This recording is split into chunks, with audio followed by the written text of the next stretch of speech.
What is going on with Virtual's protocol? Once the darling of crypto, combining artificial intelligence with the crypto ecosystem through a launchpad of AI agents, everybody speculated on the tokens, and now things seem to be slowing down. But this is potentially an opportunity. Let's have a look at the data most people are not considering. Let's have a look at the on-chain statistics. Let's have a look at the usage. Let's have a look at relative valuation metrics as well. Currently, the price per virtual token is $1.53. And in the last year, we went up by more than 7,000%. But things seem to be cooling off now. This month, we went down by 9%. Over here, we've got a relative valuation chart. Now, the Virtuals protocol launched on the Base blockchain. And Base is a layer 2 on top of Ethereum.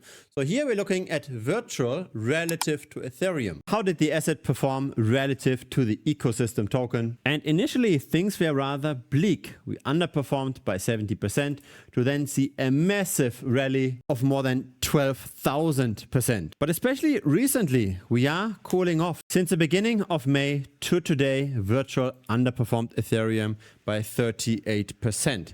Why is that? And is this potentially an opportunity again to buy low for the next potential medium-term rally? This year is a 200% increase. Now, unfortunately, it's not just the price that is coming down. It's also the usage of the platform itself. Virtual as a launchpad for AI agents is getting less and less trading fee generation. We had a very nice rally that lasted up until the beginning of this year, then the massive crash, and now the trading fees that are generated every single day aren't really noteworthy. And the metrics are the same across the board. Here's the protocol fee over time. Here's the trading volume of Virtual's fund. Here's the number of trading pairs created. And here's the trading volume of the individual agents over time. It seems like the main driver for the individual tokens on the platform is now the virtual price itself. There isn't that much idiosyncratic movements anymore. In the last 24 hours, we saw the market cap of the Virtuals protocol ecosystem go down by 1.5%. So that's all of those tokens on average. The virtual token itself went down by 1.7%. So again, it's Virtual itself that moves most of the value. The market cap of Virtual is 1 billion and the entire ecosystem, so when we add up all of those other tokens, is 1.5 billion. So 2/3 of everything is just Virtual itself. Now, just because the platform itself doesn't get used that much at this moment, doesn't mean that the price cannot appreciate. In the end, price discovery is all about demand and supply. And if we artificially shrink the supply, for example, via a staking program, the price could go up. Here is the number of virtual tokens that get staked over time. Unfortunately, this is slowing down, so the total amount that's been staked also did not grow in the last weeks. Now, Virtual started out on the Base chain, but then afterwards expanded to Ethereum itself and to Solana. Still, the Base chain seems to be the most important of those three chains. We can see that in this chart here. This is the number of daily active wallets that interact with Virtuals. Base is shown in blue, Solana is in orange, and Ethereum is in gray. When we remove Base, we get this over here. Initially, quite a bit of adoption on Solana, but then that also shrunk. And so let's dive deeper into those individual tokens, right? On Base, on Ethereum, and on Solana. On Base, we've got almost 1 million holders. On Ethereum, we've got 30,000 holders.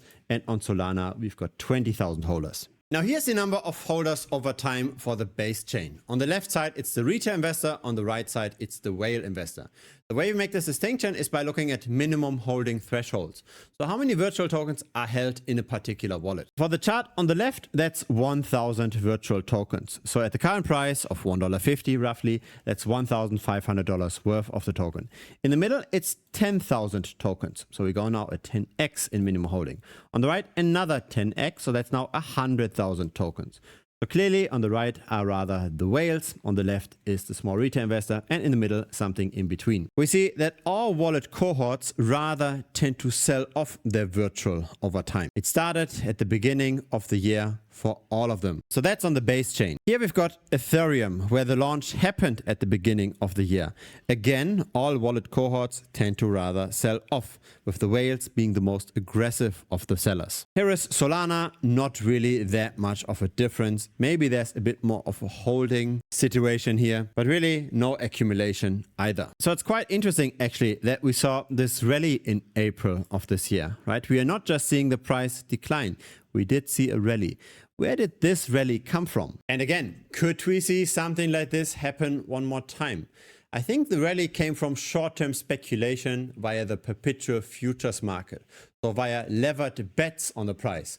Not long-term acquisition on the spot market, just short-term, very highly financed, highly levered exposure. Because check out the trading volume. This is the trading volume in the last 24 hours, 20 million worth of trading volume directly on Aerodrome. So this is decentralized. But then we've got the bets on the price. And here we got 104 million worth of trading volume. That was on Binance. So really, the price discovery happens on Binance, not on Aerodrome. Most of the time, most traders bet on rising prices. That's when we've got positive funding rates. So the longs have to pay the shorts in order to get more exposure to the price.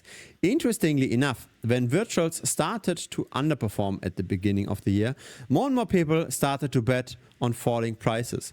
Once there was a huge overhang of short investors, that's then when the market makers accumulated virtual again. So this is what triggered the April rally. It was simply too much pessimism around the token. And the price always moves in the direction of maximum pain. Have a look at how much the spot price correlates with the open interest. It's really the leverage on the price that now moves where spot is going. And so this is the liquidations over time. When the price of virtual shot up, we saw a lot of short liquidations. Currently, there aren't that many people that bet on falling prices. I think this is a potential opportunity because again, the long-term holders, they are all selling off. They're not interested in virtual anymore. The platform is close to dead. And when there's no manipulation by the market makers to liquidate the shorts, because now the short interest isn't overhanging that much anymore, then we are likely going to continue to see the price further decline. I think this is an opportunity, but again, we have to set a proper stop loss. We do not want to get squeezed out of the market and lose everything when the market makers buy up everything. I don't expect this to happen anytime soon because again, betting on falling prices of virtuals right now is not a popular trade. It used to be a popular trade, but it's not a popular trade anymore. And that's the opportunity, right? We always want to do the bet most people are not doing. We want to be contrarian. We don't just want to go with the masses because the masses tend to lose in crypto. Now, within crypto, the decentralized finance sector looks quite interesting because across all blockchains, we are not yet at all-time highs in terms of total value locked, in terms of capital that's floating around. Asset prices in decentralized finance were way higher at the end of 2021. Then we had the Terra Luna collapse and the subsequent bear market, and now since October of 2023, the recovery. But we are still quite far away from the all-time high. Yet when we look at the number of stable coins that are now floating around, that is at an all-time high. In other words, there seems to be less inherent leverage in the system. So I do not expect a major protocol blowing up tomorrow. But it is important to watch both metrics, the TVL in DeFi, but also whether or not money is flowing into the space, right? This is what stablecoins are all about. So we are a little bit in no man's land here, right? It's a bit of a gray zone. We are not extremely cheap historically, but we aren't that heated either that everything is going to blow up tomorrow. The way how I navigate this is using the very badly performing altcoins. And I am not buying the altcoins. I'm doing the exact opposite. What we see here are the smaller altcoins with their performance in the last year. And just have a look at this, right? Bitcoin in the last year went up, but all of those altcoins, not all, but most of them went down.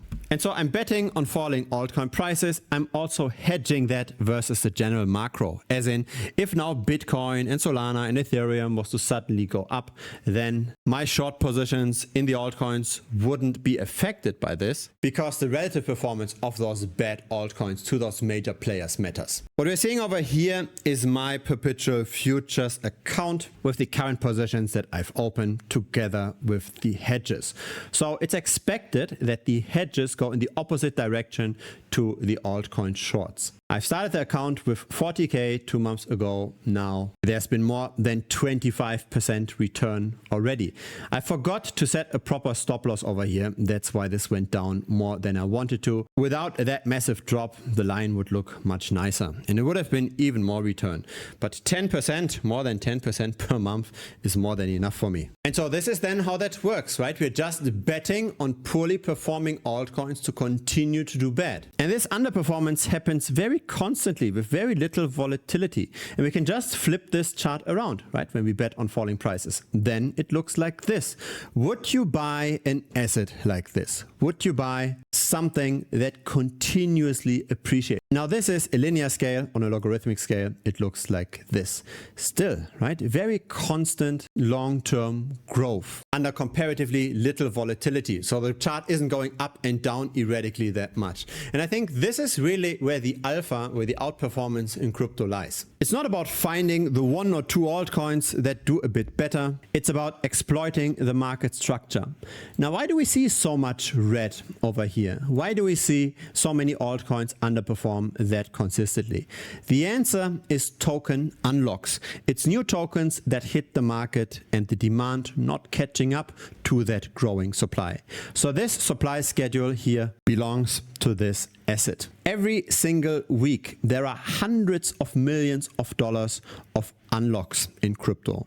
If money doesn't flow into the space at that rate, we see this kind of performance long term. Here are the tokens with most issuance in the next month. So for example here, right, WorldCoin is a token with a ton of additional supply hitting the market. And I shorted WorldCoin on May 23rd when we had a short squeeze and a very nice potential entry opportunity. So I shared that trade in the premium membership, that's thebitcoinstrategy.com. And then just a few days later, I closed the position. And yeah, if you've got proper risk management in place, you can make very nice returns. The community, of course, copy traded there as well. And so members got similar kinds of returns. But really, fundamentally, premium is not just about copy trading whatever I do. It's more about learning. It's more about exchanging information with the rest of the community and leveling up together. We want to take advantage of the market structure. We don't just want to blindly copy trade others. And so there are plenty of trades that I did not do, but that the community still benefited from. Crypto is a game of both luck, but also of skill. And the more we play the game, the less important the luck component becomes, and the more important the edge, the skill becomes. It's pretty much like in a casino, right? The casino does not know the outcome of a single game, but when the odds are in our favor, if we play often enough, we win. I mean, from the perspective of the casino, of course. And so I've published several tutorial videos on how to set this all up. How do we bet on relative evaluations, and how do we do this on Hyperliquid, which is the leading platform for perpetual futures in decentralized finance right now. And here, this video is probably even more important. How do we do proper risk management with that? Because while those trades look impressive, it's all about the long term. Most trades make money when we follow that strategy, but some don't. And we don't want to blow our entire portfolio just because of a single short squeeze. So yeah, feel free to check it out. It's currently $125 per month. If you've got a larger portfolio and you want to get feedback directly from me, you want to have a one-on-one session, you can also sign up for the yearly membership. For the yearly membership, you do get $250 off, so it's cheaper per month, but also there's a 1-hour Zoom call included. So I simply want to welcome everybody that makes a longer term commitment. And of course, we can talk also about other asset classes, not just crypto, how we are properly diversified across stocks, precious metals, property, etc. A link to premium should pop up directly over here. Just click on that link. It will lead you to the website. If it's the very first time here, feel free to subscribe. I publish this regularly. A like would be very much appreciated as well. It helps the channel grow. See you next time on YouTube or see you in premium. Cheers.